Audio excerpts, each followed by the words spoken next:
You're listening to Podcast BXN, a video game podcast delivering player experience news. Let's go! What's up, guys? Welcome to Podcast PXN, episode 122. I am one of your hosts, Daniel Prindle, aka Dan is DTM on Twitter, and I am joined over Discord by the Nintendo aficionado Roshan at Roro, the host of Large Popcorn and video essayist Christian Macias at ISO Christian, and one half of the Men and Gitch podcast, Gage at Gilbo Biggins. Gage, you threw me off there, but that works. I mean, welcome, everyone. This is a crazy show. My back still hurts from shoveling snow. Oh yeah. You want to start with that? God, Shan and our area got a lovely, lovely up to 2.5 feet of snow in some places. That's oh god. Meanwhile, terrible. I got a little dusting. Yeah. A friend of mine, Jackson, fellow Canadian to you guys, I'm not a Canadian, sent me a picture of him shoveling snow, and it was taller than him. And he's, I guess, in US, he's like 5'9", 5'10". So it was like, yeah, it was 6 feet of snow. That's insane. That's ridiculous. It's a lot. Oh, gosh. Thank you to everyone watching us live and participating in the chat. Just as a reminder, we are live each and every Wednesday at 8 p.m. Eastern Time on YouTube. Just search Podcast PXN, twitch.tv/Podcast PXN, and Twitter as well. The topic of the show this week, guys, is Microsoft's big acquisition of Activision. But first, the show always starts with the PXN news of the week, so let's go ahead and jump right in. Guys, we'll start with the quick bites, and here we go. God of War 2018 has launched to great acclaim on PC. Very, very exciting news for God of War. And obviously, both Sony Santa Monica and the studio that helped them get this out, I can't remember their name. It's escaping me right now, but they did a fantastic job with the port. It seems to be going over well, and yeah, very cool news. That was like one of my favorite games of last generation, so I'm very excited that PC players finally get to experience this. And the rumor is that there are like many more PlayStation games coming to PC later this year, like a lot of them. So I'm very, very excited to see what's coming next. Ghost better be next. Yes, agreed. Our next quick bite, guys. Rainbow Six Extraction. This just came in just minutes before the show. I saw these starting to drop. Have reviews starting to hit. It is kind of average scores thus far. I read a little bit of IGN's review before the podcast started, and they're kind of, they're happy about the differentiating factor for this game. It's not necessarily a traditional Rainbow Six game, so it's kind of a unique flair. And they do cite how difficult the game is. The game is not like your typical, difficulty. So it's a lot harder to play. And some people that may have played it might, attest to that. There's people probably out there that have played it. I don't know, maybe. But yeah, Rainbow Six Extraction. There you go. This is out tomorrow. I am very excited to play. I love the Rainbow games. People that are in my spaces on Twitter have been really enjoying it. The people that have been able to preview it, I'm so looking forward to just like a communicative shooter that just like feels good to play with, like a nice challenge. And so thank God for Game Pass. You know what I'm saying? Absolutely. Don't even have to buy it. Guys, our next story is obviously a Halo story because here I am. Halo Infinite Shop, their store essentially where you're purchasing items, making the game free to play, has addressed their issues for the most part. They've lowered their prices by about 50%. They've started to pull things out of packs, and they're going to continue to do this over time to kind of let you buy individually what you want instead of making you buy these big packs of items that cost more money. So some good changes there. There's also a new game mode called Attrition, which is a very interesting mode. You can revive your teammates. Right now, it's way too quick. Like the matches are like 5 minutes because you only get 6 lives 6 additional lives per team. So like once you spend those 6 lives, then it's the 4v4 left. So once each Spartan dies at that point, they can be revived. So you run up and revive your teammate, and you can pick them right back up. And it's very interesting, like cat and mouse game. It's very, very difficult to play without like friends because it requires a lot of communication. But it's very interesting and possibly hinting at a future, battle royale experience, possibly because revive functionality, maybe with Forge down the line. And also, they put out a hot fix that was supposed to fix Big Team Battle. Unfortunately, it didn't quite fix it. So Brian Gerard, who's the community manager for 343, says, "Well, damn, today's BTB hotfix does not appear to be the outcome we expected. There are minor improvements, but overall matchmaking issues are still occurring. Thanks to the folks who have been working hard, and we're sorry that this didn't quite get the job done. Work continues." So it does suck that this didn't completely fix the Big Team Battle issue. Obviously, it's been going on for over a month now, which it sucks, the timing of it with, the holidays and everything. But I am appreciative that they're working on it, but like they've definitely got to get this, fixed in a relatively short order. So, yeah. Okay. I'm introducing a new micro segment where I asked Dan a question about Halo. I am now calling it Inside Master Chief. I like it. So Dan. Yes. Dan, you mentioned in that the picking up of teammates, like reviving them, could be hinting at a possible battle royale. How soon do you see a 343 introducing a battle royale into Infinite? Do you see that like by the end of this year? No. I don't think like officially, no. But like Forge, I definitely think that people are going to make stuff that will, remind you of Battle Royale, because obviously with this revive functionality built into the game, when Forge launches, I'm sure people will have the ability to do that. I guess the only issue would be player count, because you're limited to 12v12 right now with Big Team Battle. I don't know if possibly that gets increased with Forge, but officially, I don't think so. Not this year. Okay. Thank you. This has been Inside Master Chief. That kind of sounds a little weird, Inside Master That's Chief. why. Yeah, that's why I said it. Definitely intentional. Oh, God. Our next quick bite, Game Pass has officially hit 25 million subscribers. And also I put a little note that Hitman Trilogy is headed to Game Pass, which is awesome. All 3 Hitman games, and actually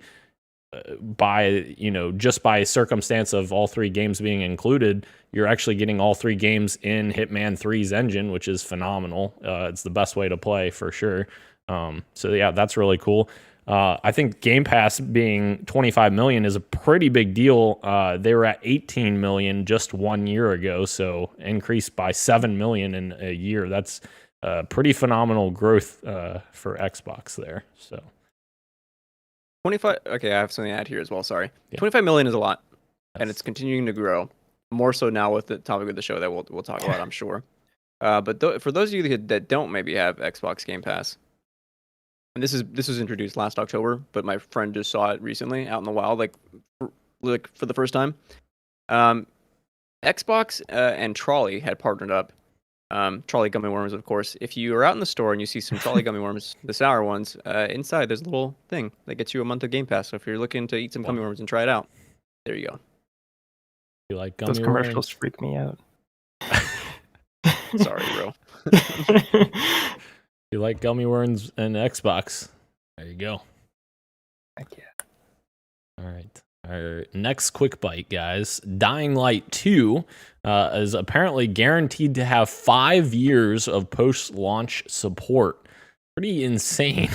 Obviously, this comes on the back of them, initially saying 500 hours of gameplay in Dying Light 2, which they kind of, backed off a little bit because they were like, no, well, let's break it down why, the different things and everything. But 5 years of post-launch support is pretty fantastic, like, in this day and age. Like, if this happens, it's pretty, like, great for the studio to do this. I will say, like, they did really good after game support for the original Dying Light. Like, Dying Light, what is it called? The Following, I think. Yep, The Following. Okay, yes. The Following, that was, like, well regarded. That was an expansion, like, 3 years after the original came out, I think. So, I mean, I could believe them when they say this. But I would expect something similar to happen with Dying Light 1, where you get one, maybe two, like, actual meaty expansions, and then the rest will probably be something similar to Dying Light 1, where it's just weapon packs and stuff like that. I really don't think we're going to get 5 years of proper DLC. I think what happened with Dying Light 1 is more realistic. You're going to get 1 or 2 really big DLCs, 1 to 3 years after the game comes out, and then years 4 and 5 will be like, we've added a new outfit, we've added a new weapon. But yeah, it's good to hear, for sure. absolutely. Moving into our final quick bite, guys. Cuphead, the show is officially debuting February 18th on Netflix, and it looks pretty dang great. And actually sounds really great too. Like, the voice acting is very good in it as well. Like, it really reminds you of, like, those classic cartoons. Like, are you guys excited? I'm so excited for this. Yes. It does If look anybody really wants cool. to cuddle and watch this together, let me know. But yeah, I love Cuphead. And like I'm so happy the animation looks fantastic. I was a little bit worried, but like I don't know why I doubted it. Yeah, it looks so great. Yes, very much so. And that's at ISO Christian on Tinder, everyone. Moving into the news here, PS3 games have appeared on the PlayStation 5 store.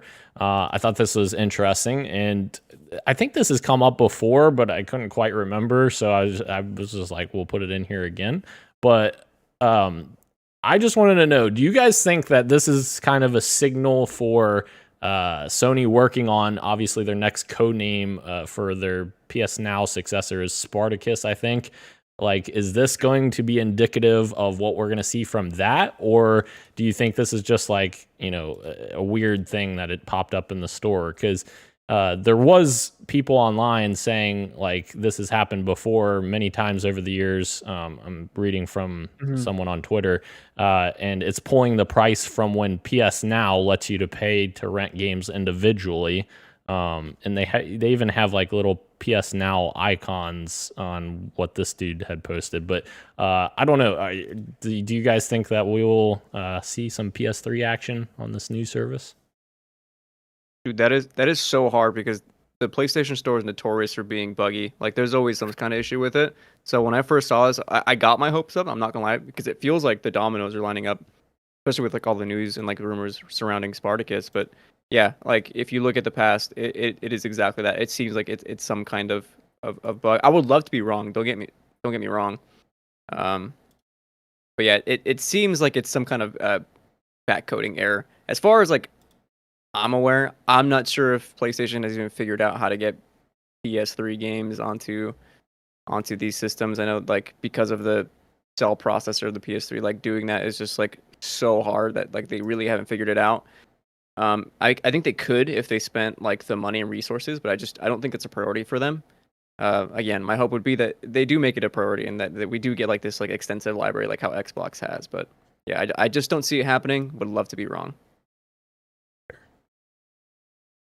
Yeah, I'm in a similar boat as well, where I think this is just a mistake, a slip of the wrist or something. They just messed up with something on the back end, just slipped up, and we're seeing some PlayStation Now games in the store for some reason. But yeah, I would love them to follow suit with Xbox's backwards compatibility. I think even recently they announced a couple more.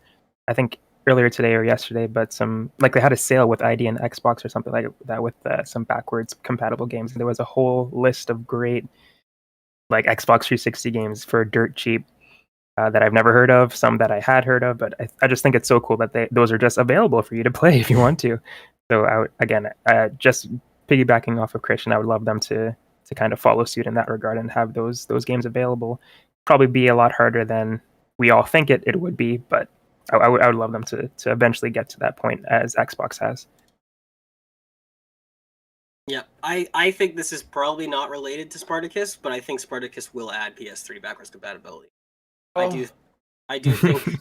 Well, it is one of those things where the cell processor is causing them a lot of problems, but the fact remains is that people who aren't Sony have done it. Like there is already PS3 emulation, so it can be done. It's just I think the reason it hasn't is that Jim Ryan's made it very clear that he does not think that past games are a priority. But the last 2 years, the fan base has spoken, and really they've kind of reversed some steps in terms of taking down certain storefronts, whether it be for the Vita or anything like that. I think Spartacus will add it. You'll probably have to pay for it, like that leak that happened where they were talking about the tier system. But yeah, I think we will see PS3 backwards compatibility. However, I think this is probably just not related. I think this is just a bug because it has happened so many times in the past. Yeah, I agree. I agree with you guys. I think it's I think it is a little bit of both, like you're saying, Gage. A little bit of a bug on their end, but also maybe something in the future. So, moving on to our next story, guys. A new report has officially revealed the high salaries of video game CEOs. Obviously, this wasn't terribly surprising to read as a headline, but then like digging into it, I'm just like, oh, this is making me sick reading this. Like, so apparently, the top prize, which I guess you can call it a prize, this is weirdly written there, but the prize goes to Robert and Takul. I probably butchered that, but who cares? Who's the CEO of Israel-based Playtika, which makes free-to-play mobile games. So basically, this dude, his company, predators little children to buy a bunch of microtransactions, and he gets a ton of money for it. But anyways, sorry. But yeah, no, that's absolutely insane that he made $372 million in total compensation. Bobby Kotick brought in $154.6 million. Another piece of shit out there. Sorry, the first guy I don't know is a piece of shit. I shouldn't say that, but Bobby Kotick, 100%. We know about him. Yeah. And then Andrew Wilson from EA made $34.7 million. Zynga's Frank Gibeau made $32 million. Take-Two's CEO Strauss Zelnick brought in $18 million, which that one surprised me. Take-Two just purchased Zynga, meaning Take-Two is a larger company than them, yet their company, Zynga's company, is paying their CEO more than Take-Two. I was like, how does that make sense? I don't understand that one.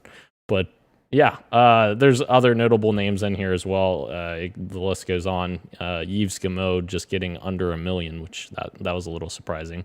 But yeah, I don't even know what I wanted to say about this story, guys, but like it's just surprising that like these people are just making massive amounts of money, especially the ones at the top of this list that just don't seem to care about anything but that money that they're getting.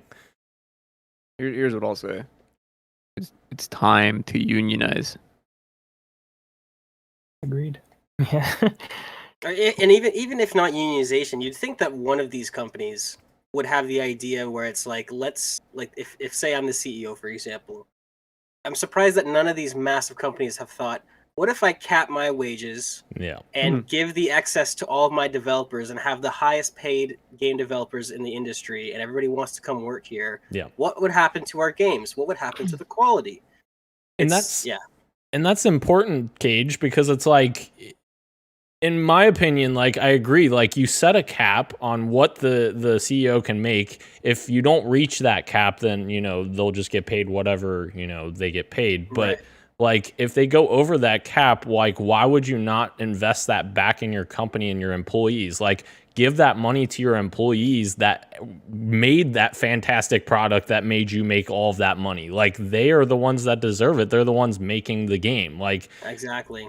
Yes, I definitely agree with that. Like they need better, ways to compensate the developers that work their asses off and, come in and work these crazy hours nonstop to make these video games as good as they possibly can be. And they really don't get, much reward for it, except for the ones at the top, of course. But like, yeah.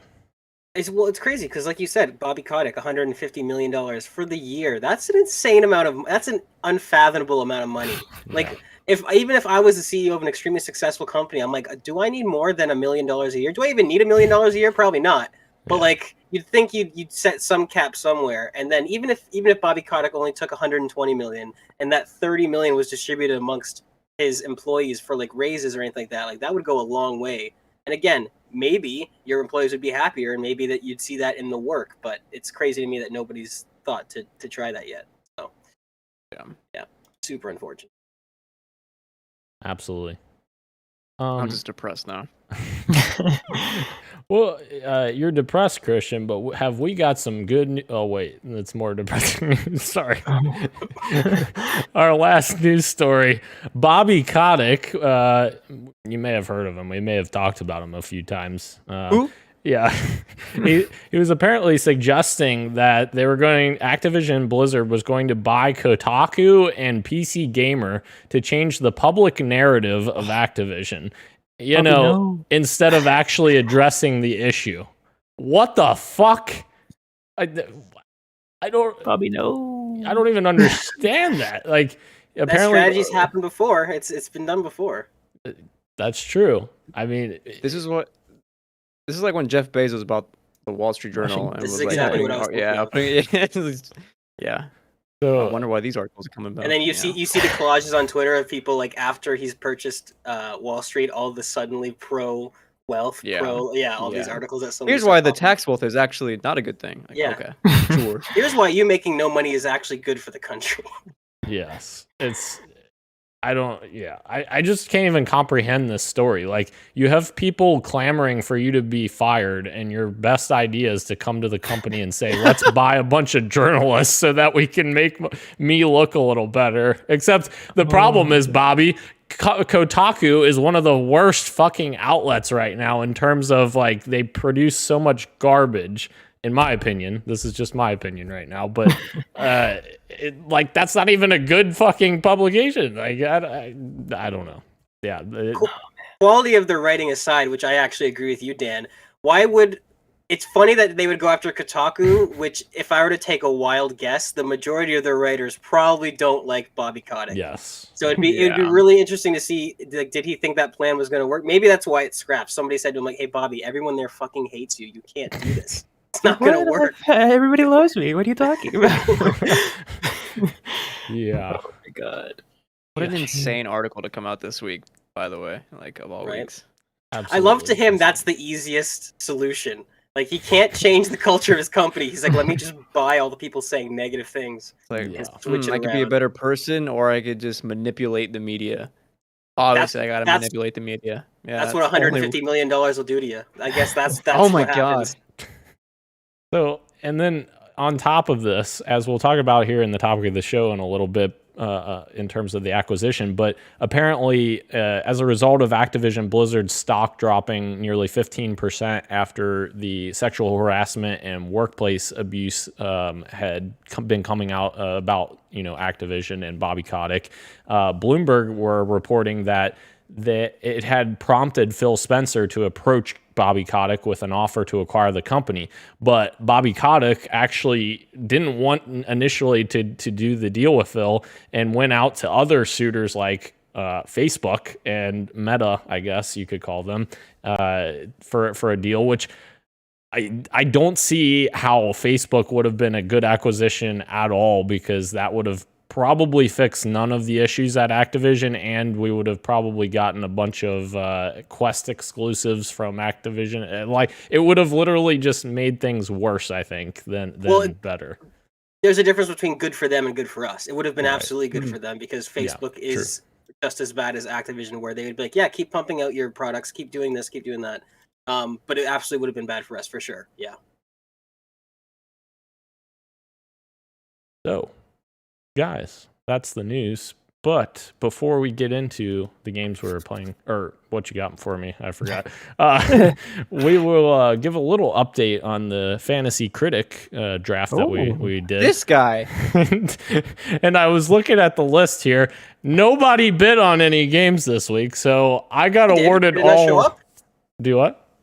Oh, you're talking about last week that ended this Sunday. Yes, because Okay, it yes. does it every Saturday. I think it like Yes, finalizes. I have the- current bids right now. Yes. Okay. Yes. Why would I be bidding on these games, Dan? Wait, what are your current bids, Gage? No, I'm not telling I'm you. just kidding. Christian, you should always be bidding. I don't know. But so I looked and nobody had any games added except for me. So I'll just go real quick and tell you the games that I added and how much I added them for. Tiny Tina's Wonderlands, which is out in about, I think, 2 months. And I bid $1. I got it. Dying Light 2, Stay Human, also out very soon. I bid $1. Kirby in the Forgotten Land. Are we seeing a trend here? $1.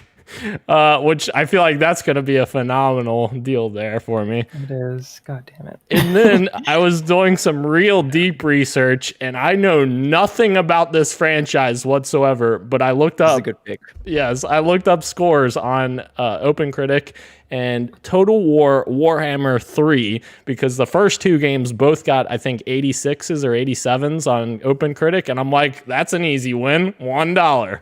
Boom. 4 more games. Sorry, guys. Dan's playing the short game. We're playing the long The game. We're long waiting to see game. these That's big right. releases come. Yeah, That's true. Thank you, Rob. That's true. Mhm. Yes. I mean, I'm going to lose, but I mean, that's why I'm playing the long game because I can't just throw out all my money now. I have a lot of grounds to recover. I'm I just still can't believe you counterpicked Sifu. Me neither. Mm. Me neither. I don't know what else I was going to pick, guys. Yeah. It was like Sifu. I mean, when I was going to, after we talked about it, I should have picked Redfall maybe, No, you shouldn't have. but God, I'm so upset. I'm so upset. I can't wait. Sifu is a bad pick. Sifu looks really good, but I also can't wait to stick it to all of you. I'm telling you right now, Redfall is gonna come out and it's gonna slap. What do you mean? I didn't say that. No, I'm just naturally antagonistic towards you, Dan. I apologize. You mean Brandon? Yeah, Brandon. Brandon. Whatever your Yeah. name is. Jeez. I will Yeah. say I'm in other fantasy critic leagues this year, and in one of them, no one picked up Breath of the Wild 2. Ooh. So What? I got that in my bid. Just it's good. I gotta wait till this weekend for $2. I bid on it just in case How? someone put $1. I want the $2. How? How did no one? None of us believed it was coming out. I still don't either, but No. just in case it does, I Well- get it for $2. I don't believe half my games are coming out, but I still put them on my list. But here we go. That's fair. That's fair. All right, guys. What you got for me, Christian? Let's start with you. You got a little update on large popcorn, I think, right? Oh yeah. You want me to plug that? Yeah, I do. I do a movie podcast every other Tuesday now. Starting this year, I started up a movie club where we watch movies together, like fan voted. First movie is Thirst, directed by Park Chan Wook, and we released some merch. One of those merch designed by none other than co-host here, Roshan. Yeah. Hi. Yeah. Yes. Hi. Yeah, great shirt. Yeah, thank you, Ro, for doing that. No problem. Other than that, been playing some Dark Souls 3 in anticipation of Elden Ring coming out. Game slaps. That's all I have to say. Okay. You get the gist. Okay, More Dark Souls. okay. Gage, what you got for me? I've been playing a little bit of Tony Hawk Pro Skater 1 and 2 Remastered. One of the earliest games, might be the first game I actually have memories playing. I absolutely love Tony Hawk's Pro Skater 2. It's in my top 10. Absolutely love it. Banging soundtrack, good gameplay.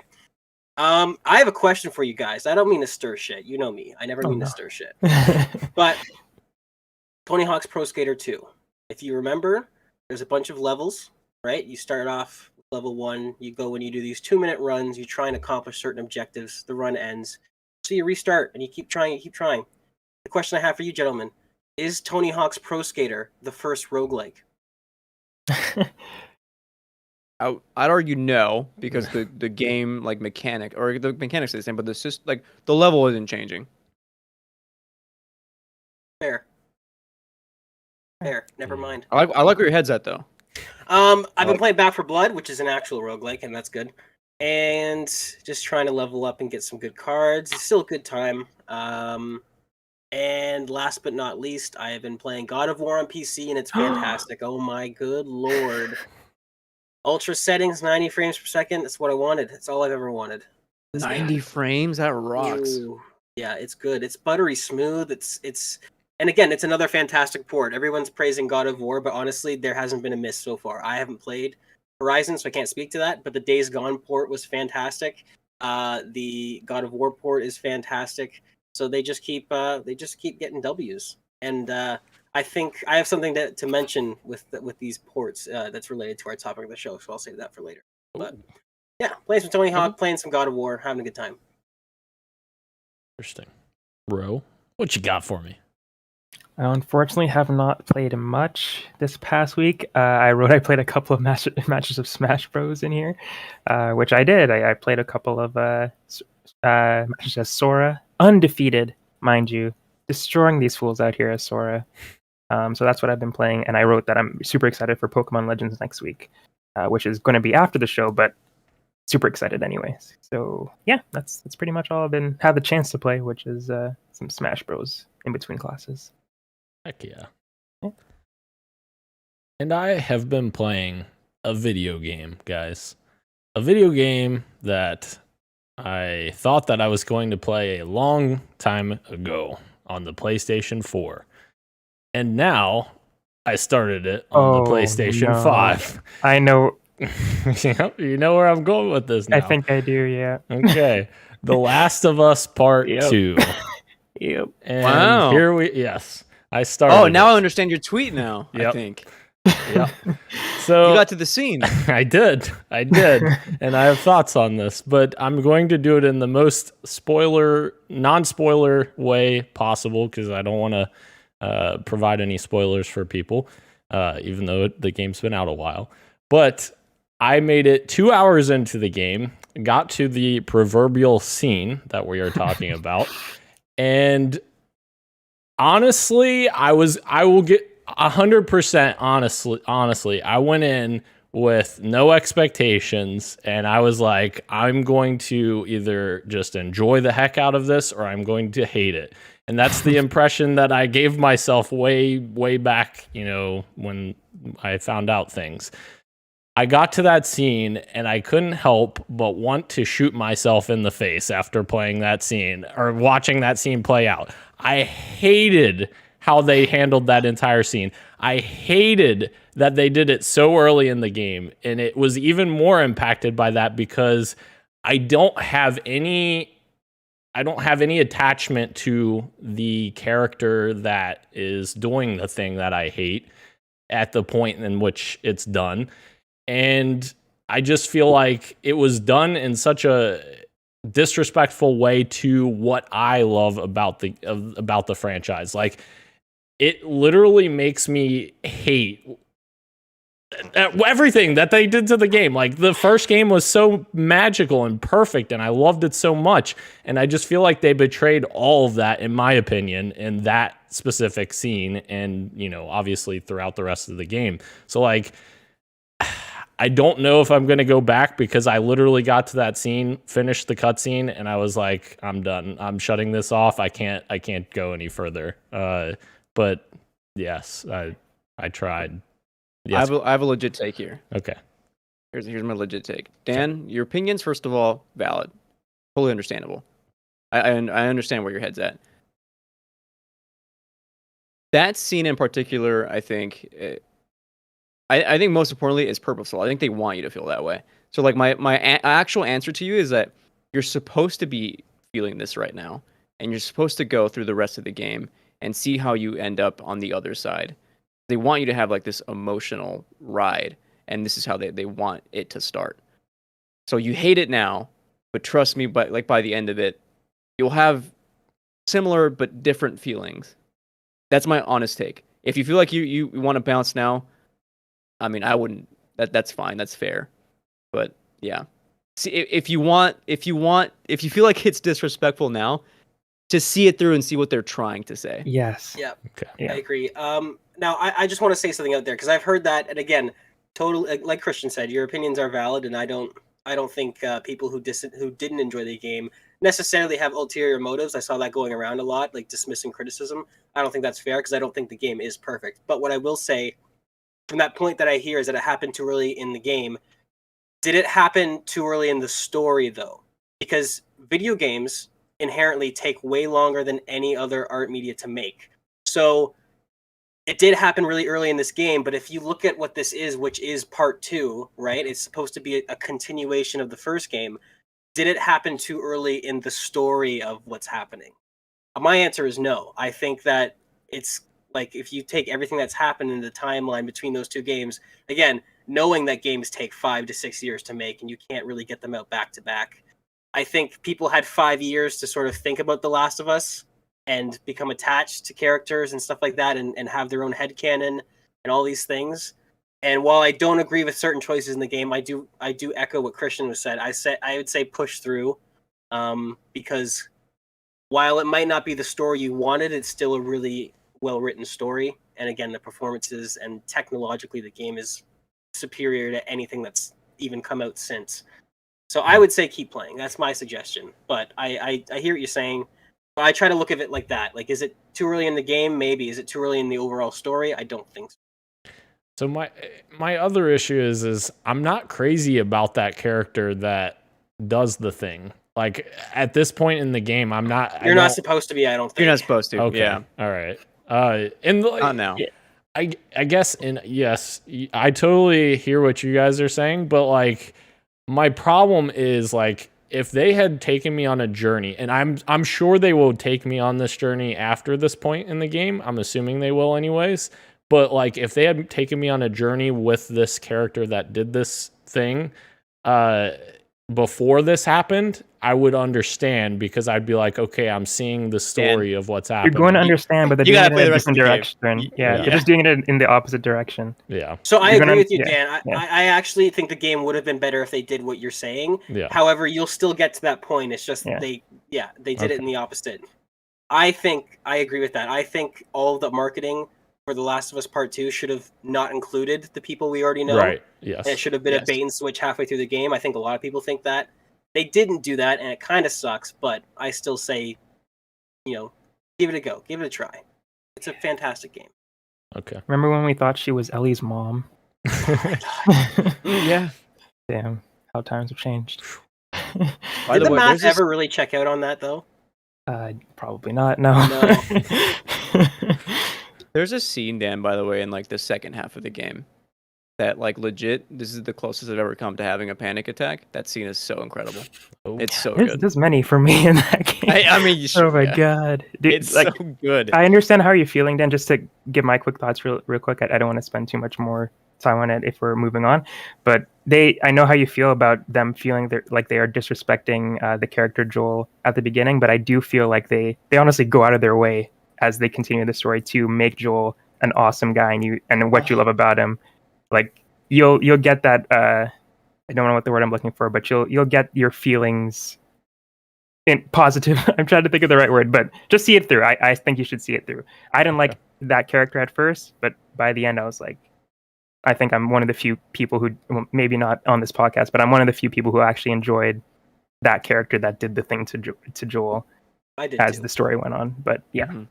I think what Rashan is trying to say is you still have plenty of time to spend with that character that you miss. Yeah. Like there's still plenty of things to see, and it's worth it to see those. Okay. All right. That's fair. That's fair. I'll probably let's do it go in back. bursts. It Do it was in kind bursts. of like a like gut like punch when that happened, and that was part of it. I was like, all right, I have to stop. Like I knew this was coming, but it hurt. So Did you get to the? I don't want to ask. Never mind. all right. Talk about it after the show if you want. Yeah. Moving into the topic of the show, guys. Microsoft has acquired Activision Blizzard for $68.7 billion, with the deal set to be finalized in 2023. Crazy. Phil Spencer is now Microsoft Gaming CEO. So essentially, they're creating a new position for Phil. Obviously, he was already in the upper ranks of Microsoft, but Microsoft Gaming CEO, now that is his title. Activision Blizzard will report directly to him when the acquisition finishes in 2023. And Bobby Kotick is apparently going to remain the CEO until the deal is finalized, at which point he will part ways as part of the agreement, which that was a report followed up by the Wall Street Journal, which we'll talk about that here in a second. And obviously, he's probably going to get a large sum of money when he gets let go, which also is, but over $200 million. Yes, that's, that sucks. Similar to the Bethesda deal, though, they can't talk much about the actual acquisition until it's finalized. So, like, I know a lot of people out there were like asking all these questions and like, Phil, what's going on? And it's like, this is the same situation as when they were acquiring Bethesda, and people were asking all sorts of questions around exclusivity and what games are coming to Game Pass and all these other questions. And Phil's like, I can't really talk about it. We're in the middle of an acquisition. It's not final. You have to wait for it to go through the process. So let's start with... Well, actually, before we even go further... Yes. Sorry, Dan. No, you're good. I just want us to think about the number, $68.7 billion. Yes. Let's go back to the Bethesda acquisition. How much did that cost, right? That was $7.5 billion. Yeah. And this is for games, huge games like the Elder Scrolls franchise, the Fallout franchise, Starfield, the upcoming Starfield, Prey, Evil Within, Wolfenstein, Dishonored. More than 9 times more for Activision Blizzard. $68.7 billion. That is a lot of money. We thought Bethesda was huge. Yep. Yeah. Like I woke up, signed into work, got situated, I was like, oh, time to check Twitter. and my phone is blowing up like, oh my God, Xbox is insane. I doom scrolled for an hour straight. Yeah. It's nuts. I didn't think it was possible. I honestly didn't. I didn't think Bethesda acquisition was going to happen either, right? Because you've got your big 3 hardware publishers, and then you've got your sort of big group of game publishers that are kind of seen as their own equals to those, right? Obviously, some of them aren't. Like, obviously, Ubisoft is nowhere near as big as Sony or Xbox, but you have this sort of idea of these standalone giants that are just that. They're standalone. So when the Bethesda thing happened, obviously, it took all of us by surprise. And then this happens, and I don't even know, like, is this even real life anymore? Like, I don't know. I mean, it's just crazy to me, too, because it was just, like, maybe 5 or 6 years ago when people were talking about, does Microsoft need Xbox anymore? Is Xbox even going to be around in 10 years? Mm-hmm. And now it's clear that Phil has gone to Microsoft, has gone to the higher ups up there, and has made a pitch for why Xbox is important, because these acquisitions are clearly laying down a foundation for this company and its importance in the Microsoft sort of umbrella. Like, this is insane. $70 billion is nuts. Absolutely nuts. I memean, it makes sense. Not only does Call of Duty sell like 20, 30 million copies year over year, but I know from the last couple of years they've been making billions with their microtransactions, right? So it makes sense, but it's just surprising that Microsoft has this much confidence because, like you said, Christian, $7.5 billion was an unfathomable amount of money. But for Microsoft to say, yeah, Phil, you know what? Here's a check for $70 billion. You buy what you want. You know what I mean? Like, that's nuts. That's nuts. And I think Game Pass is what they want. They want to have this passive revenue coming. So that if they have 3 or 4 months without releases, it doesn't matter because look at all the offerings of Game Pass, right? It's crazy. We're living crazy times. It's absolutely nuts. Yeah. Yes, I lost my train of thought. Oh, yes. What you were saying, Gage, I totally agree with. Like, Satya Nadella absolutely is like the biggest proponent to games compared to like Steve Ballmer, who was the previous CEO, was well known to not necessarily be very supportive of the Xbox brand. And of course, he's the one who brought in Don Matrick to lead Xbox, and we all know how that led Xbox to falling in the start of the Xbox One generation, with Don Matrick saying, if you want an Xbox that does that, Xbox 360 is like, no, Don, no. But anyways, yes, I was kind of thinking, like, what are our thoughts on this acquisition as a whole? Like, do we think that this is going to be beneficial moving forward, or do we think it's going to be negative going forward? And like, there's multiple layers to that. Like, the answer is both. Yes, it absolutely is. Yeah.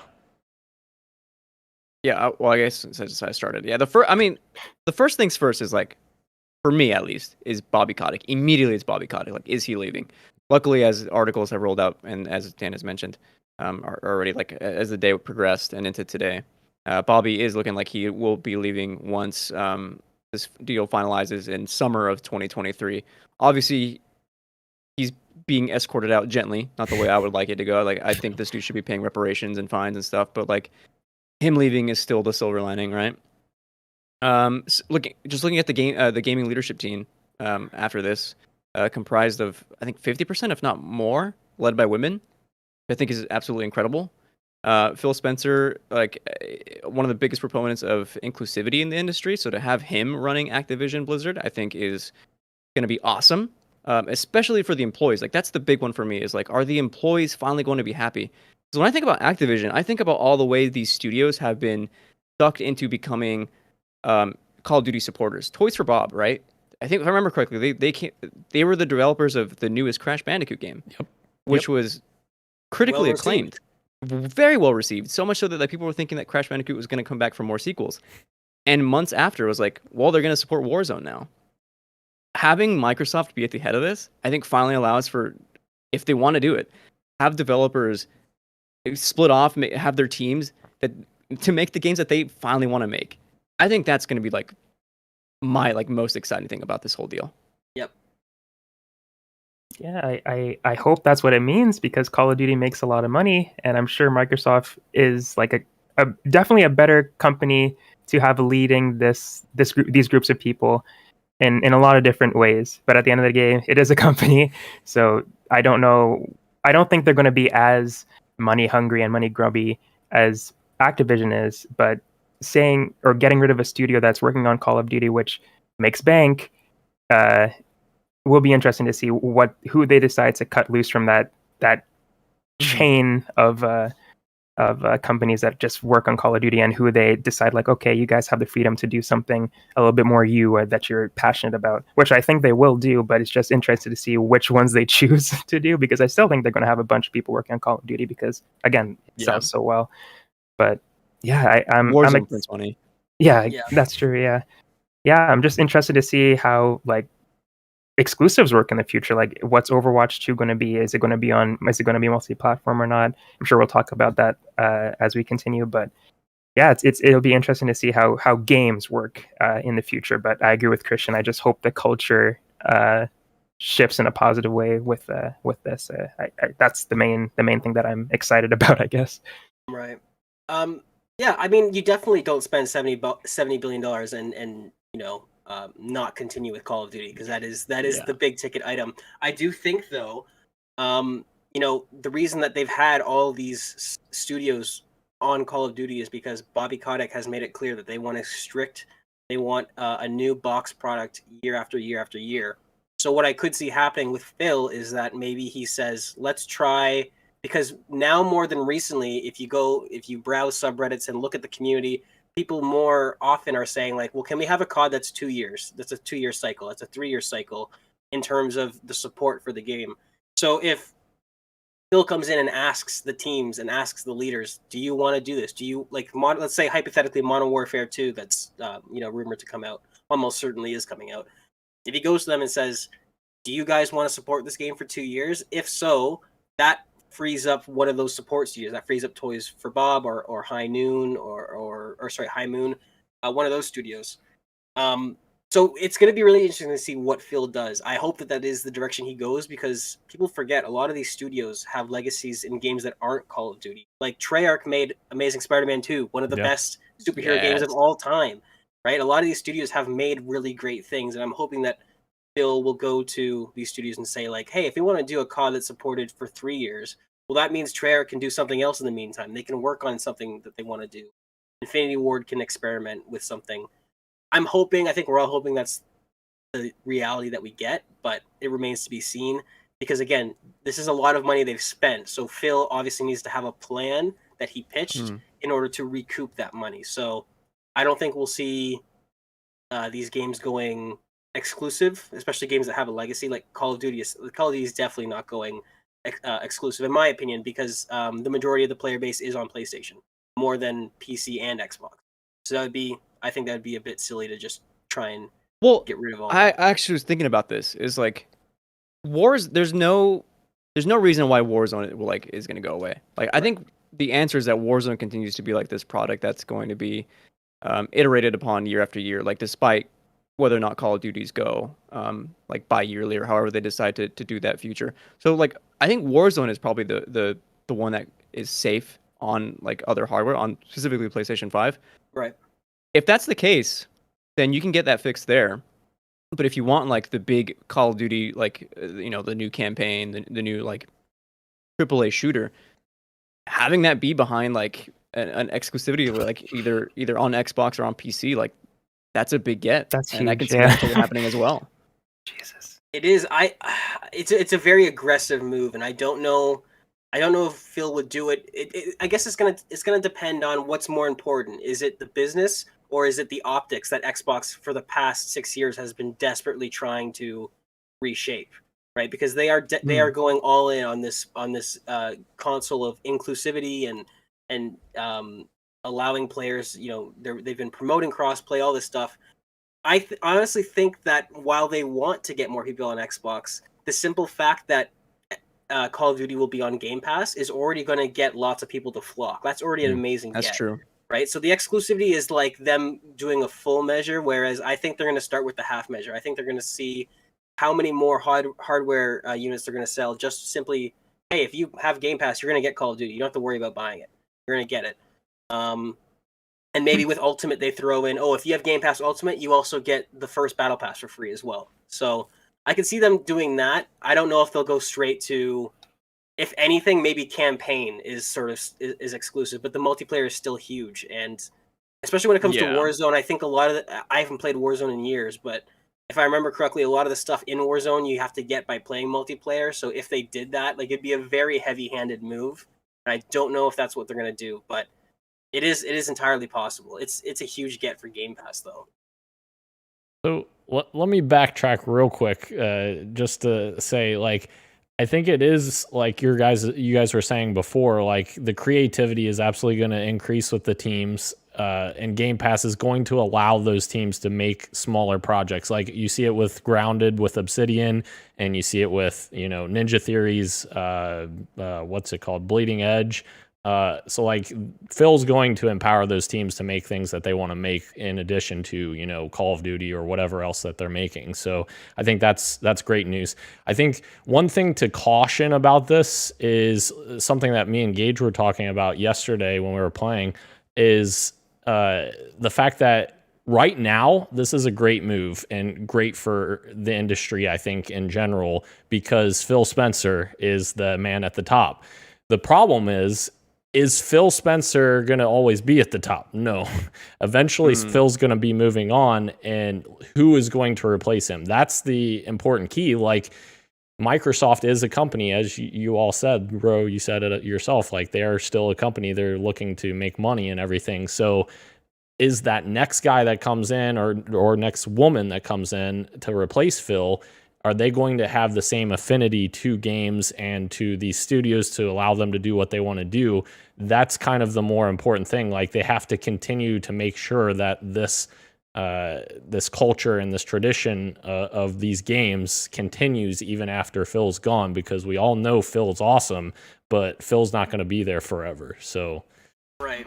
I just want to throw in this. I said this in that same conversation when we were playing games the other night. It's weird. I feel like this acquisition would be facing much more scrutiny if it wasn't Xbox and if it wasn't Activision. Activision has been it's been exposed as the hellhole that it is to work there for a lot of these developers. And Phil Spencer specifically and Xbox has garnered a lot of positive press and a lot of goodwill.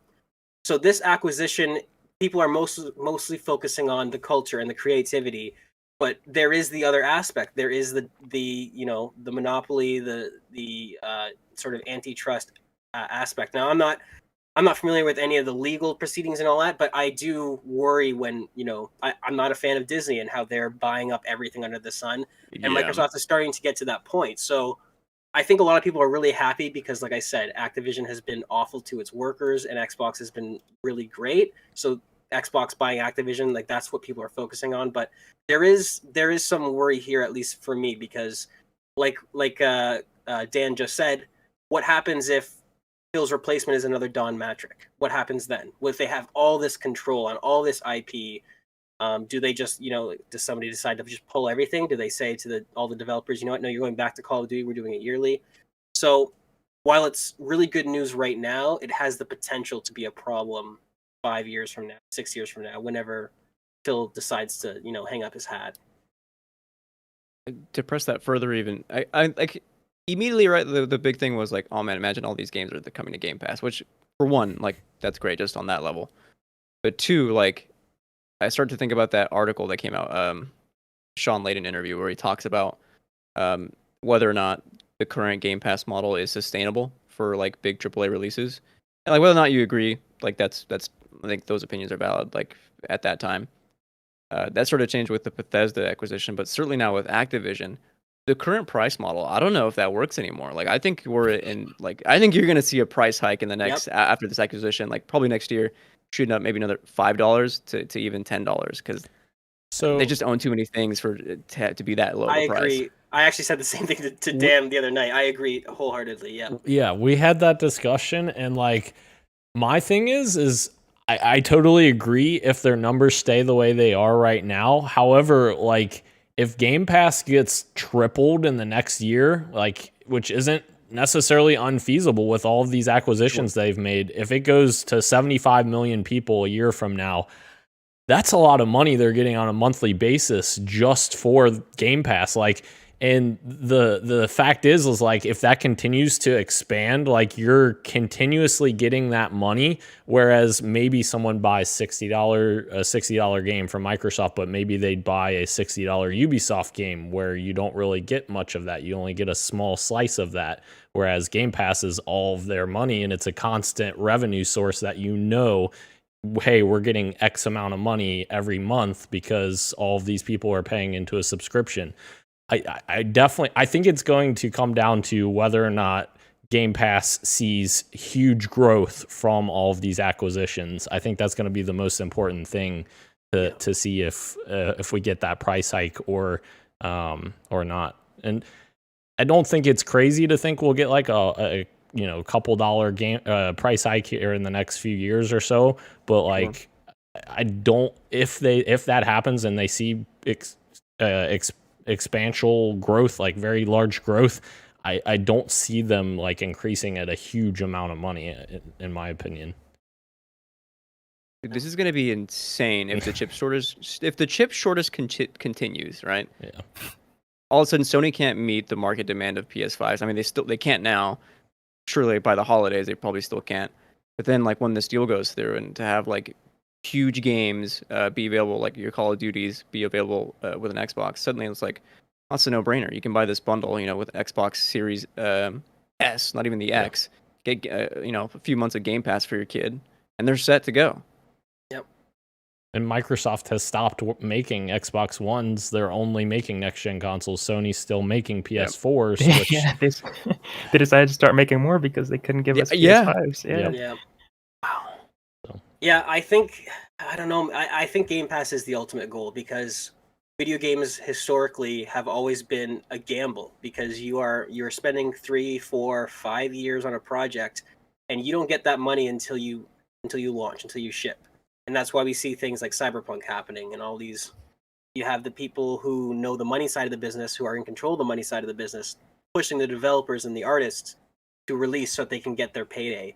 Whereas I think it's very clear that what Phil has pitched to Microsoft and what he has put his stock in is that if we can have that constant revenue, even if it's deemed not profitable or it doesn't sound like it adds up, it emboldens you to know what your budget's going to be regardless of sales. And this is the thing, is that Game Pass, as we all know, as it's been widely reported, doesn't necessarily lose out on sales. A lot of people will try the game on Game Pass and still buy it. You have people who don't play Game Pass at all or don't buy into it, and they still buy the games physically. So you're not necessarily losing those sales. You're just gaining a constant revenue stream. And I do think that will allow them to plan out their budgets and sort of hopefully give smaller teams more money to work with. if they know how much money they have in a constant sort of month-to-month basis. Now, I do want to bring up what I was going to say about PlayStation is that I think this obviously PlayStation cannot match. They can't make $70 billion acquisitions. They are even They can't though afford it. Yeah. though they are considered Microsoft's equal in the gaming space, they are a very small company in comparison. Very, very small company compared to Microsoft. I mean, most companies are because it's Microsoft. But I think what we're going to see here is that Microsoft or Sony might make a small acquisition, but I think this is going to lead to them doing the only thing they can do, which is sort of continue onto the PC space. How do you match when your competitor is now getting so much more influx of cash? I think we're going to see that PC day one getting closer and closer because now they're realizing, shit, we can't really match what they're doing. So how do we get more money with things that we have now? And I think that is releasing your games to a wider audience. I think that this, if anything, is just going to sort of push PlayStation to go for that day one release on Steam. Maybe they partner with Steam. Maybe they get some sort of, publisher deal where, they've got their own spotlight on the Steam page or something. Or maybe they go to Epic Games. Who knows? But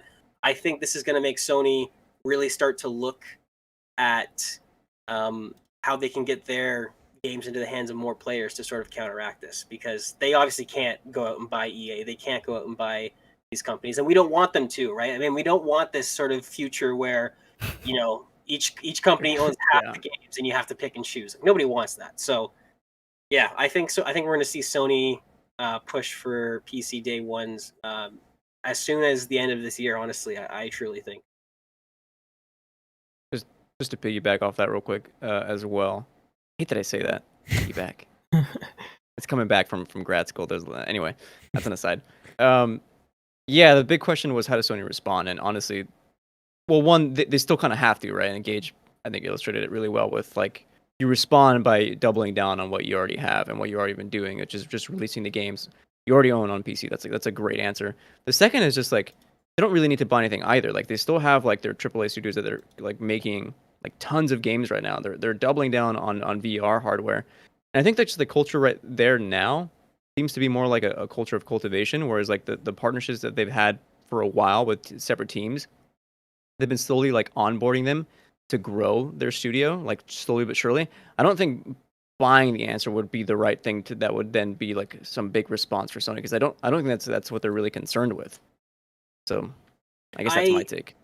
I agree, and I'll just say this one last thing because I know I've been talking way too much, but and Dan might not agree with me, and I got a lot of Xbox friends that don't agree with me, and obviously I'm an Xbox guy, I'm a PC guy, love Halo, but what we're seeing is still Microsoft trying to match the talent that Sony already has. And I think that's why you're right, Christian, is that they're not concerned with that, because in my personal opinion, pound for pound, Sony still has way more talented studios than Xbox does. I have yet to play an Xbox game that is like God of War 2018. That's like The Last of Us Part 2.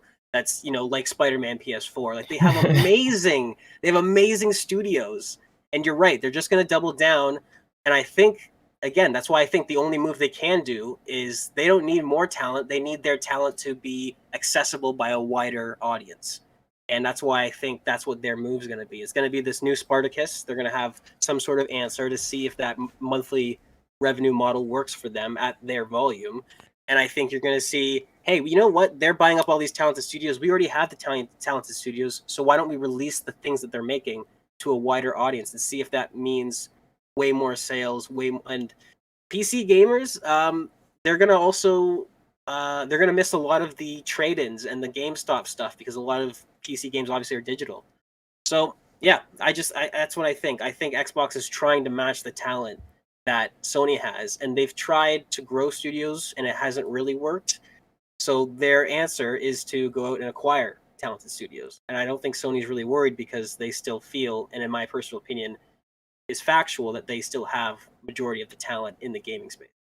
So your point about Spartacus, Gage, that's exactly why I think Sony has to do something, because for them to have a subscription service, especially if they have different tiers where one of the tiers includes their first party, they have to have content, continuous content that makes people want to subscribe to that.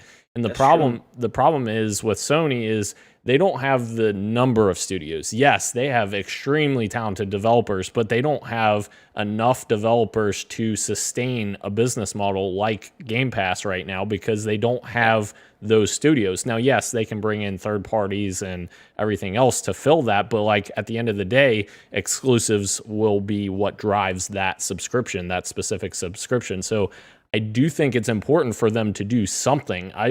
Obviously, they're not going to do something on the scale of Activision because that, I mean, hell, the acquisition for Activision is literally half of the value of Sony. So like Right. that's not feasible for them. So but I do think it's that's kind of leading me into our next thing that we were going to talk about, which Sony's shares actually fell 7% following this news. So about $20 million it fell, which is just insane to me that it fell that much. But why not Nintendo, huh? Yeah, yeah, exactly. But the important thing to me is like Jeff Keighley tweeted out a neat little list that kind of combines all of the current developers / publishers that are still out there, or I guess big publishers that are still out there that's are possible options for Sony. And I think this is an intriguing list that Sony should definitely take a look at. Like there's some in here like Capcom, $4.9 billion. Sony could absolutely afford that, and Capcom has been doing very great things lately with the Resident Evil remakes and Monster Hunter and all of their IPs. Like they have so many IPs. Street Fighter, they worked with Sony on Street Fighter 5 to be exclusive, so I feel like that would be a great acquisition. Square Enix, which they're also very tight with, $5.6 billion.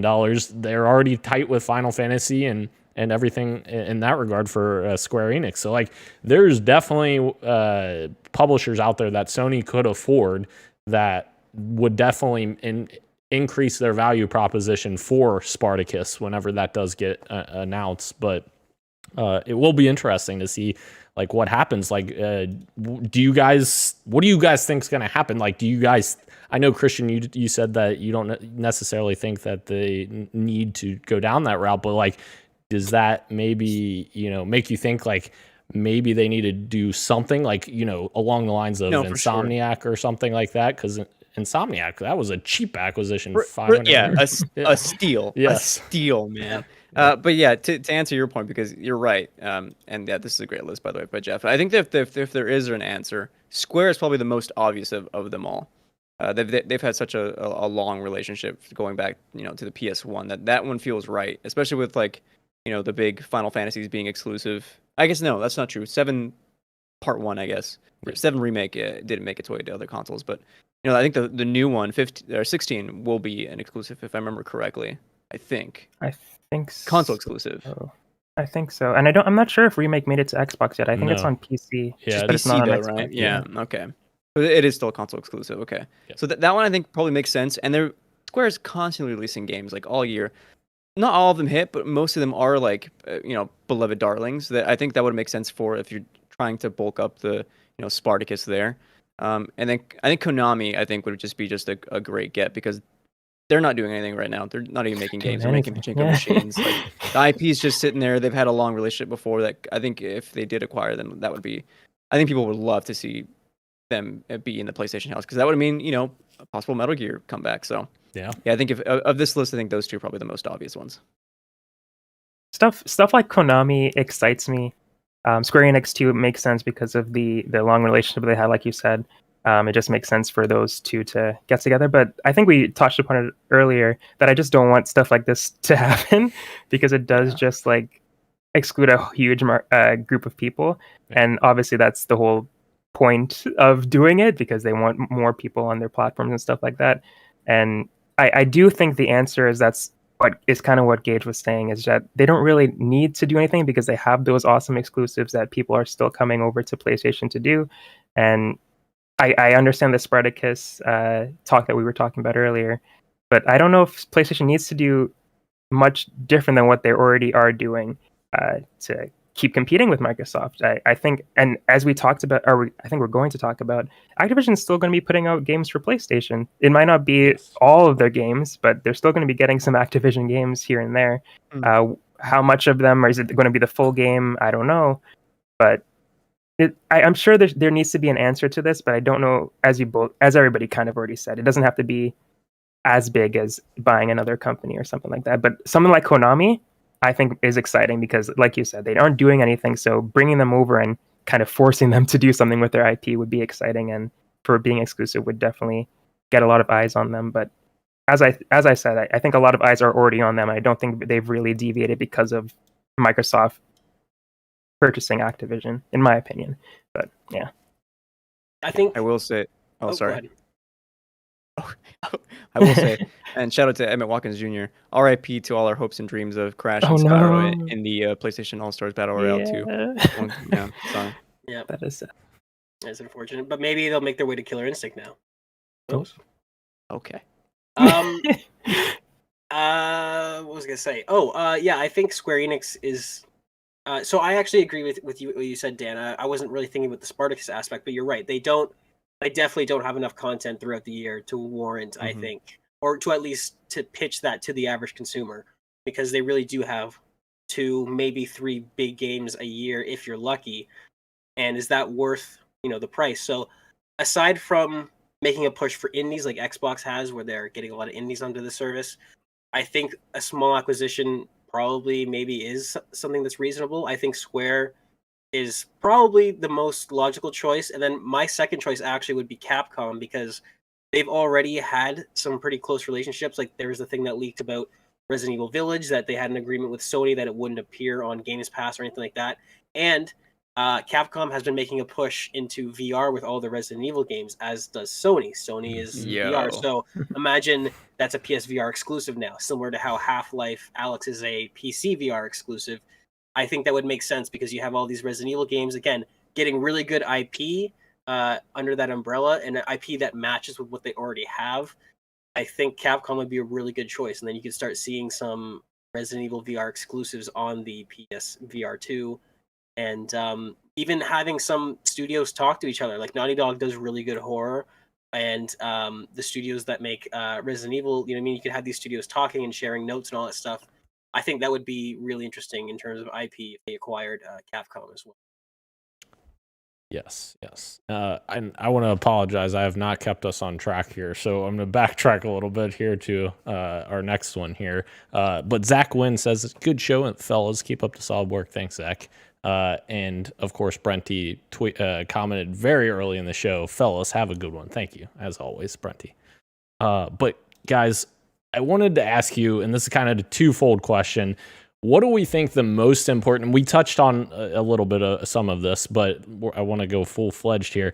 What are the most important IPs you think from this acquisition? Like, what, in your eyes, what's the most important to their acquisition of Activision? And also, Microsoft obviously is planning on keeping some Activision games as multi-platform games coming on PlayStation and everywhere else.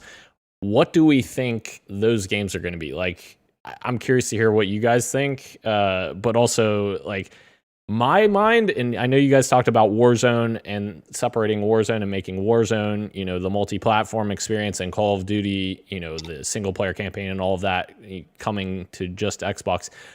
I don't think that will happen because, like, Call of Duty, the box product still sells so exceptionally well on every platform. Like, I don't see that game going exclusive anytime soon. Like, maybe somewhere down the line it does, but, like, as of right now, I do not see anything Call of Duty being exclusive, or at least nothing mainline Call of Duty. Maybe they make a, like, side project or something that's an exclusive experience, but I don't see those games going exclusive just because they make so much money. Like you all said, like, Ro, you said that a little bit ago. Like, it just makes so much money. It doesn't make sense to me personally. But I'm curious as to what else would be still multi-platform. Like, I'm just thinking all of the Blizzard content, like, I don't know if any of that Blizzard content is going to make its way to PlayStation. Yes, Overwatch has a history on PlayStation, so maybe Overwatch 2 would still come to PlayStation, and honestly, it may be out before this acquisition even finishes, so that would make sense. But like things like Diablo 4, that's still unknown if that game's even coming out anytime soon. I don't know if that will make its way to PlayStation. There's so many Blizzard properties that are just kind of up in the air. So like, Ro, do you have any ideas like what you think the most important IPs are, or like what you think will go multi-platform? I thought Call of Duty would be a good one as well to keep multi-platform, and pretty much everything else keep to themselves. Honestly, I feel like Call of Duty is the big one that they would want multiple platforms. But I thought the same way when Xbox acquired Bethesda, and I was like, "There's no way they're going to make Elder Scrolls exclusive. Like that's too big of a thing. They're going to have to put that on PlayStation 2." And no, Phil's like, "No, that's ours. We're keeping that, and it's going to be exclusive." Call of Duty is obviously different, but I do kind of regard them in the same way where they're just such huge titles that I can't imagine them being exclusive to one platform. But as we said with Bethesda, as you, Dan, probably said, it's like you don't spend that much money to not make things exclusive. So Call of Duty is the one that I think PlayStation will get, but at the same time, at the back of my head, it's like this has happened before. You've thought this before, and then it's become exclusive. Overwatch, I think, is a really good one to have exclusive. I think that would be an awesome Game Pass game. Like the first game and Overwatch 2 would be awesome to just have day one on Game Pass. And yeah, I think the most important one is Call of Duty. If they just bought Activision and the only game they did make was Call of Duty, that would be huge just in itself. So I think that's the biggest one for me personally. Big is for me like weirdly kind of a loaded question. So when I hear biggest, like I don't always go straight to like what makes the most money. Fair. Obviously, we're thinking about in that terms. Like Call of Duty is the answer. Everything Blizzard, like that is safe. Like that is no, like even if it is multi-platform, like even if it's because it's under the house of Microsoft now, like that is a monetary revenue stream and a powerhouse of a revenue stream. But when I'm hearing biggest, it's like the smaller titles, like the more beloved ones that like have a place, like the icons, right? Immediately I'm thinking like the Activision house. Obviously the big two are Crash and Spyro. Of like if we're getting more games from them, and that is an Xbox exclusive, that is like fantastic. That like gives you more room for the childhood market as well for like those kind of games. Like suddenly your audience is expanding, right? More kids are playing on Xbox because that's where like the Crash game is. If you release Sekiro 2, because that is an Activision game, suddenly you have like From Software players who are wanting to get on that, and like you gotta have an Xbox to play it, or PC who does do that. And then of course like your more beloved franchises like your Tony Hawks and your Guitar Heroes, like those IPs are sitting there now. Xbox can do like anything they want to do now. Or I guess Microsoft can do. You understand what I'm saying? Yeah. Yeah, I mean, biggest again, echoing what Christian said. I mean, if you're talking monetary and sort of brand recognition, then it's Call of Duty definitely. I think Call of Duty will stay multi-platform, and here's the difference between Bethesda and making Bethesda titles exclusive and all these Activision titles exclusive is that again it clashes with their whole brand and their whole sort of optics that they've been going for. If you suddenly make all these multiplayer games exclusive, Bethesda is one thing because it's Fallout, it's Skyrim, it's Starfield. These are single player experiences. You're not locking off communities of friends that have people that have made friends on other platforms and all this stuff. It's easier to take those games and make them exclusive, I think. So what I want to happen and what might not happen, but what I would like to happen is I'd like to see anything that has a following that is remotely competitive, remotely crossplay, stays multi-platform. I'd love for Overwatch to stay multi-platform. Obviously, things like World of Warcraft and StarCraft have to because they don't have a presence on console. Modern Warfare and Warzone, I hope will both stay multi-platform. And then it's the games that that aren't multiplayer, they're single player. Those are the ones to snatch up and put on your system. Is that like the Spyros, the Crash Bandicoots? Sekiro was a great pick. I totally forgot about that one. And that would totally steal a bunch of From Software fans, people that love Bloodborne, people that love all the Demon Souls games and all that. I think that's the right move in my opinion, because if they want to keep that sort of reputation that they've and the goodwill that they've earned with players and all this stuff, taking away Call of Duty from over half of its player base is just it's not going to go over well. It's not going to go over well at all. And I think there's no reason to, especially if you want that revenue, if you want that sales count.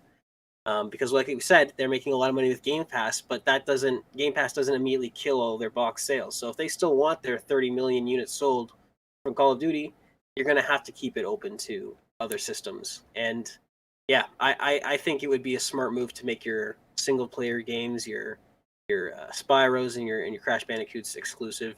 And maybe if you ask those studios what they want to work on, maybe we get, a third-person linear Call of Duty game that's a story game, and it's like a Call of Duty experience, and it's made by Beanox, and that's exclusive to Xbox, whereas the mainline competitive Call of Duty that year still comes to everything.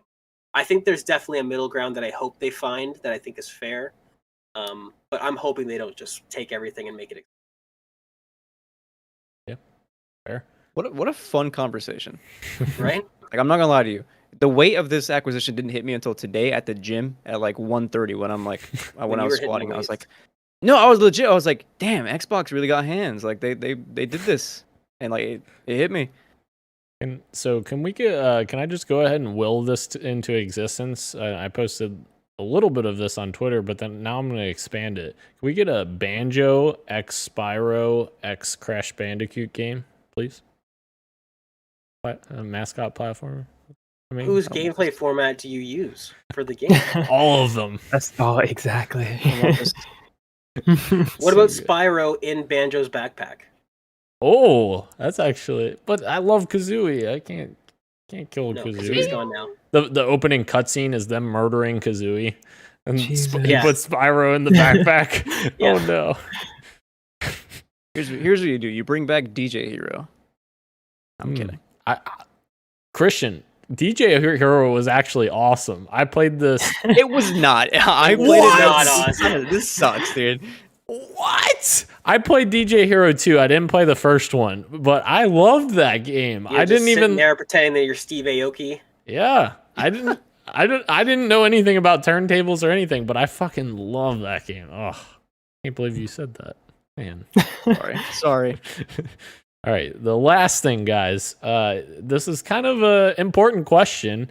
The question is this going to be approved by the U.S. government? Because as we've been alluding to, there's a lot of monopoly laws and antitrust laws and everything that come into play when this kind of thing happens. Obviously, this is no small acquisition. And I linked a story here. It's from a dude from Gamma Law, which is a media and tech-based law firm. David Hopp, who's there, says this. He says, the acquisition is another example of so-called vertical integration in the video game industry. A console manufacturer acquiring a developer. Of course, this is such a large deal in the gaming industry, but U.S. courts have historically been unwilling to apply restrictive antitrust principles to vertical transactions. So he definitely likens it to the Bethesda acquisition, obviously on a larger scale, but he's essentially saying he doesn't think that this will be, an issue for Microsoft because it's not like they're acquiring PlayStation. They're acquiring, a studio underneath a publisher. Yeah. Which obviously that would be an issue if Microsoft acquired Sony, which they could do. But yeah.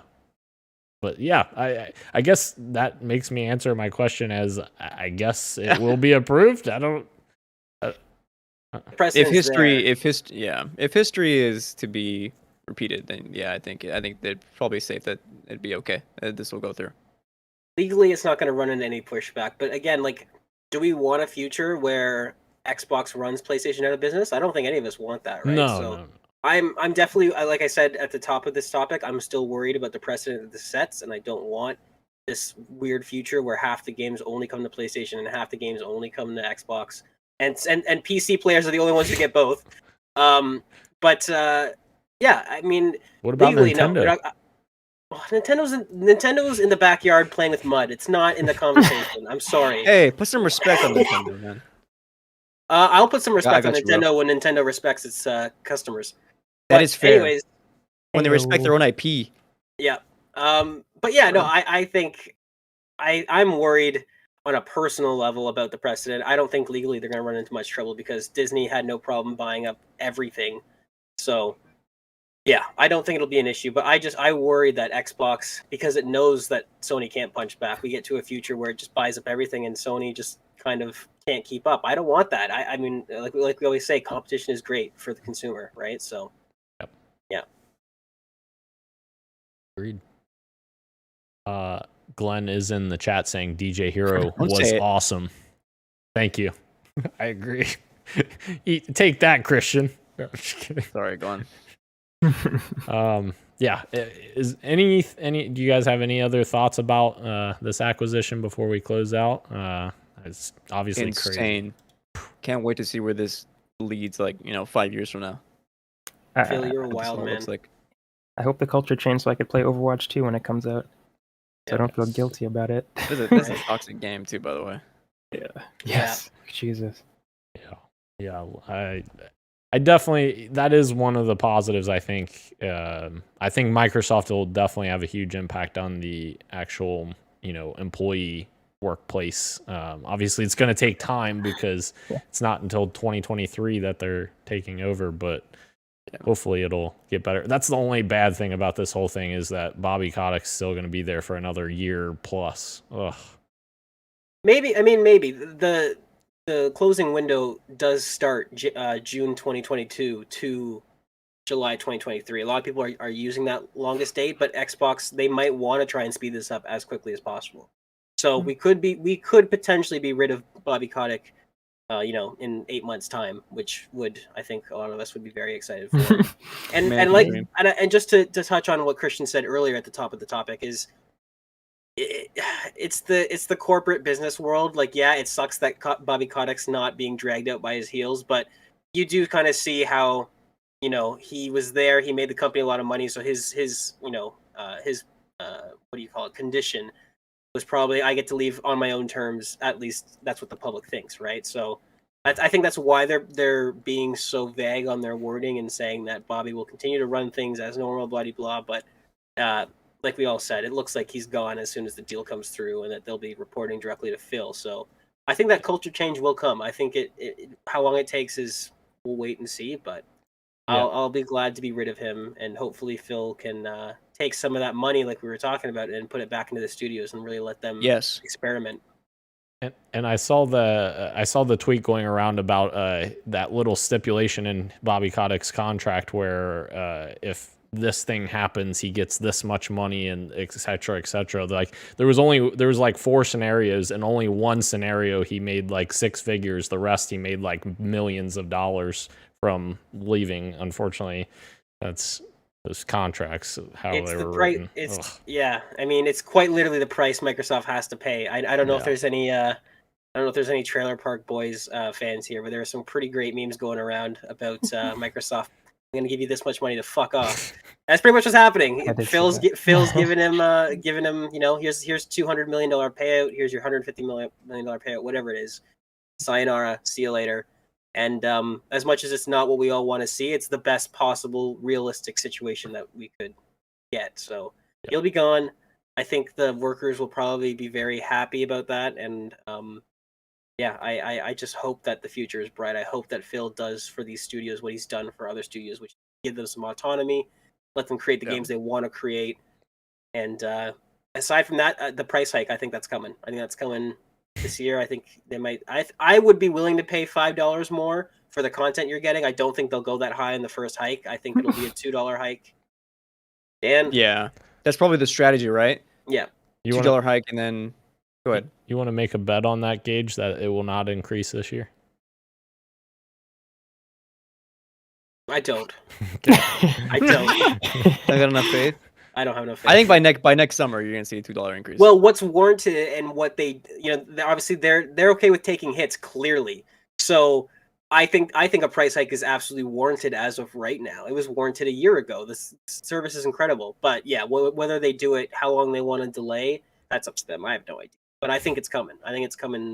I would bet that it's coming no later than 2023. I would be comfortable making that bet. Yeah, I wouldn't be comfortable with that bet, but all right. My last comment here is that shout out. I saw a great tweet on Twitter. Obviously, that's where tweets are at. Saying Xbox should acquire. Microsoft should acquire Nelnet next. If you don't know what Nelnet is, they are in charge of student loans. So please, please acquire get them. on that. That's funny. Pay them off. All right. Thank you again to everyone joining us live on YouTube, Twitch, and Twitter, as well as podcast services everywhere, including Apple Podcasts, Google Podcasts, SoundCloud, Spotify, and Stitcher. Thank you, Ro. Thank you, Christian. Thank you, Gage. I am Daniel, and this has been Podcast PXN, and we are out. Much love, and keep on gaming. Ape Escape, where are you? The lady.